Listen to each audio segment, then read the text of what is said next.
maybe a time when you weren't a good father or a good mother or a good brother or sister, or you were a bad child, or you didn't do a good job, or you lied, or you were dishonest, or you stole. No one knows this but you, or something you feel good about. Say, I was a real dog in me to do that. Something you just really regret. So we make a list of all those things. All of us have some of that. Somebody say there's some good in the worst of us and some bad in the best of us. So none of us escape. Now here's something I want you to do. I want you to become involved in an active process to get some clutter out of your life. So if there's any area in your life that you need to clean up, start working on it. I'm going home tonight to clean my closets. Any of you got any cluttered closets? Oh, raise your hand, please. Good. Let's go home. Let that be our task this week. See, the first law of the universe is order. Go home and clean the closet out. Get the clutter out. Start letting some of this junk go to make some room for something else. Do that with people. There's some people who's cluttering up your life. They serve no purpose whatsoever. They're just holding and occupying a space that somebody useful, positive, nurturing, and contributing could be holding that space. You don't even have time to look to see what else is out there because you all have all of these people surrounding you that's not enabling you to grow. So look at what is it I need to get out of my life. Just start cleaning this stuff out.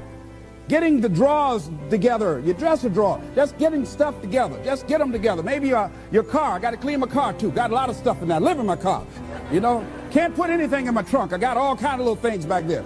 2 of my children back there in the trunk, Everything, stuff everywhere. So I say, hey, let me just get this together. See, whatever you have in your environment is a reflection of your consciousness. So you got all that chaos there. That represents some disorganized, cluttered section of your mind. So let's get all that out of there, all right? Work to get that out, clean that up. Anybody that you feel very strongly about, have some negative feelings about, let's look at some good reasons to forgive them. Number one, you must try and see what has happened or see things from that other person's point of view. Let's look at it from their point of view. That's one area. That's number one. Then number two, holding a grudge hurts you. It doesn't hurt them. So just for good health and peace of mind, let it go. Any feeling of resentment or anger or hatred is called to me the load of bitterness within. Every thought that we entertain produces a chemical in our brain that impacts the body's immune system. And besides, this person you're hating, they probably are not even aware of it. If someplace having a good time, don't even know you're really hating them. You've turned up the steam, gone from dislike to hate, intense hate. And here you are killing yourself, making yourself vulnerable to various types of illnesses, putting yourself in bad health. And I say that person is not worth your sacrificing your health or 1 minute of peace of mind. 1 minute of anger robs you of 60 seconds of happiness. So decide it doesn't matter. Let it go and experience the dignity and the magnanimous sense of character of being big enough to move on and get on with your life. Letting it go so you can grow. Next step. Lack of self-acceptance. How does it show up? How does it manifest itself? See, all of us have greatness within us. But when you don't come to grips with your greatness and you don't work to develop it, if you're not seeking it out, if you're not finding where it is, if you're not trying to locate it, if you're not experimenting with your life to try and find out what fits for you, I'm saying that you're positioning yourself to be a miserable person, an unfulfilled person. How else do we do it? Procrastination. We just put things off over and over and over again. Why? Because we haven't accepted it. We don't feel deserving. We don't feel that we're good enough. So we sabotage ourselves by not ever taking care of business. We get real busy doing a lot of things where we don't have any time. Well, I'll never forget Og Mandino in the book called University of Success. He said many of us never ever discover our greatness because we become sidetracked by secondary activity.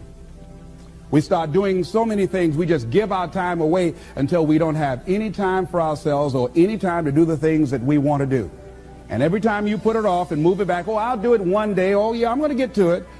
I'm saying to you that one day you look around and there goes a year, there goes 2 years, there goes 3 years. So if there's something you want to do it now. Do it right now. Don't put it off. Start right now where you are. There will never be a perfect, ideal time. Whatever you have going for you right now, that's enough. Work on that idea. Work on it, work on it, work on it. Another way in which it shows up, and that is that because of the relationships we form, people we have around us. Thinking about two guys. Larry Littles, he went to Bethune-Cookman College. He was a football player at Booker T. Washington High School, where I graduated from. Larry ended up playing for the Miami Dolphins, became an all-star offensive guard. Great guy. Larry really wasn't the most talented guy in that position at Booker T. Washington High School. There was a guy named Willie Covington that was far more talented. He was stronger physically. He was faster. But Willie Covington never, ever made it out of high school. Why, Les? He started running with the wrong crowd. Big Cub is what we called it. Started running with the wrong crowd, and those people led him to the penitentiary. And ultimately to a premature death. Got the word a few months ago he was shot and killed in Liberty City on 62nd Street, where I was born on the floor, my twin brother and me. Willie Covington had great talent, great potential, running with the wrong crowd. Watch out with the relationships you have. What kind of person are you becoming because of the relationships that you have right now? Do those people contribute to you? Do they help you grow and develop yourself? What kind of person are you becoming? People who have not accepted greatness for themselves, these people don't study, ladies and gentlemen.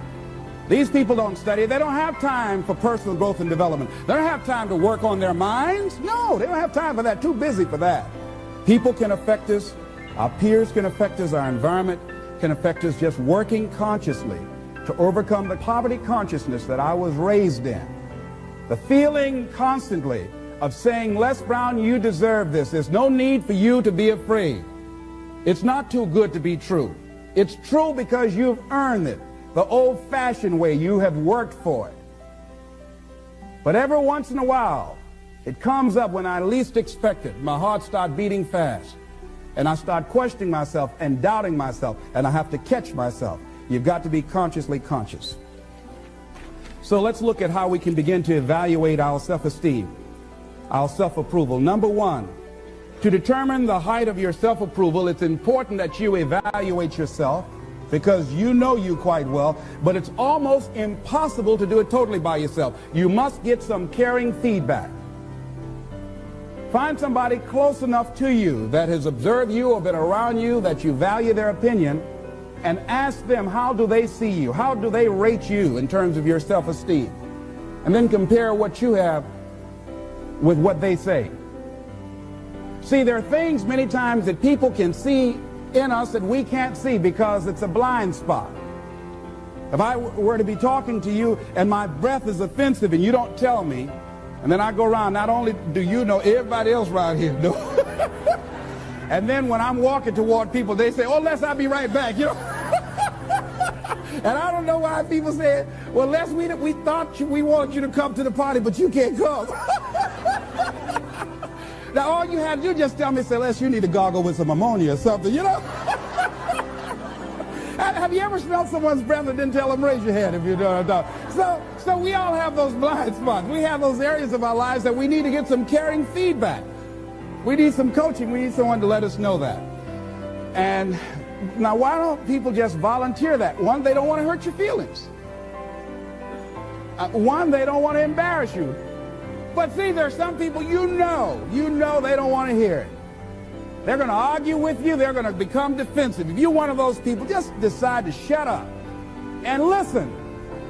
Next thing is, a good barometer to check out how you feel about yourself is how well you handle compliments. When someone pays you a compliment, can you handle it well? Lady was coming down the hall. They said, oh, what a beautiful dress you have. Oh, it's nothing. I caught it on sale. Nothing. No, I didn't ask you, did you get that on sale? I just said, it's a beautiful dress. Can you handle compliments well?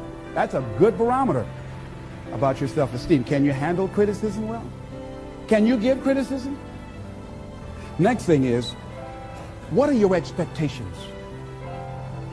What do you expect to get from life? What do you expect to get from your business? What do you expect to get from your relationships? What is your ideal day? What is it that you expect from this experience, this trip, this journey that you're involved in?